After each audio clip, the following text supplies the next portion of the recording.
que me vas a salir. ¿Vos crees que nosotros no hacemos bien la tarea antes de venirnos a una ciudad?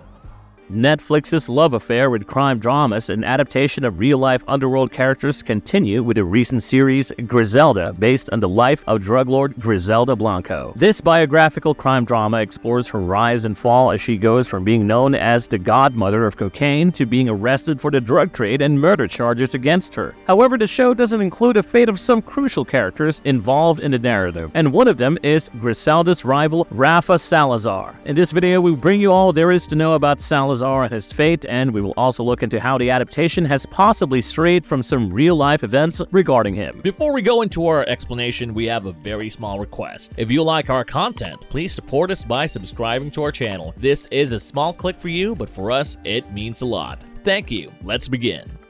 Esa es la mejor parte. Ese era el papá de Papo.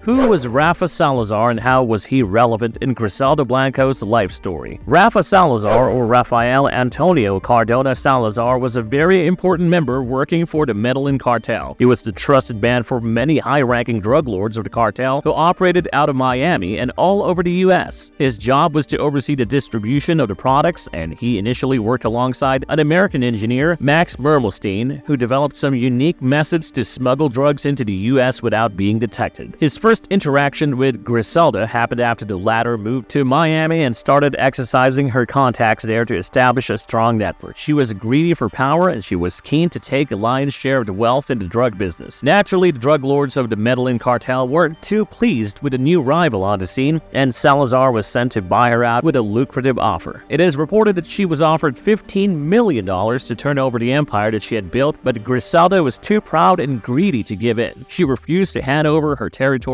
and Rafa could not allot them to the distributors who were strictly under his command. This fueled one of the most violent gang wars ever, and Miami turned into a battleground over the various factions fighting for supremacy. While this is the obvious reason behind the rivalry between Salazar and Griselda, there is another version that takes a look into the personal views of Salazar in business. He was reportedly a chauvinist who wasn't too pleased about having to conduct business with a woman. His generous offer to Griselda was simply to buy her out of business, so that he wouldn't have to deal with her, and when it didn't work out, the bitter race began to outdo each other. He managed to turn many of her trusted associates against her and weakened her organization to some extent. As you would imagine, an arrogant and brutal drug lord like Griselda didn't take this too nicely, and she reportedly assigned hitmen to take him down. This intense rivalry worsened further because of the involvement of Marta Ooa and her supposed relationship with Salazar. How did Rafa Salazar's relationship with Marta Ooa determine his fate? Marta Ooa was the sister of the notorious Ochoa brothers from the Medellin cartel, and their rivalry with Griselda Blanco is what made the drug wars in Miami such a violent saga. The Netflix series suggests that Marta Ooa was Salazar's girlfriend, and she reportedly died after a drug overdose. The tensions between Marta and Griselda were already out in the open, and it was a safe assumption for Salazar that Griselda had something to do with her death. At this point, Griselda Blanco was blinded by power, and she was killing people to whom she owed money. She owed a significant amount to Marta in the course of their initial days of working together, and now she wanted Marta out of the way. When she finally died, everyone in the industry knew that this was simply a way for Griselda to clear off her dues. Suspecting foul play, Salazar sought revenge, and he made up his mind about going after Griselda with plans of assassinating her. However, the vengeance was left incomplete because she was arrested by the cops before he could get to her. Well, this seems like a pretty rational explanation for why Salazar would target Griselda with lethal intentions. The reality may have been slightly different and more complicated than what the show suggests. According to some sources, Salazar and Marta weren't really dating in real life, and this makes the whole revenge story pale before the greater cause. As a high-ranking member of the Medellin cartel, he was obviously trying to get rid of Griselda, as anyone would go after their rivals in this business. While the show suggests that he headed to California to find and kill Griselda, things probably happened differently since he had already left the country in 1979, way before Griselda's arrest. Thus, his motive behind attempting to assassinate her was simply for business purposes, and his final fate, in all probability, had nothing to do with his association with Marta Ooa. Besides, Griselda owed him a large amount of money as well, and it was pretty evident that she would come after him eventually. Salazar could have been motivated to have her killed simply as a means of attacking as the best form of defense.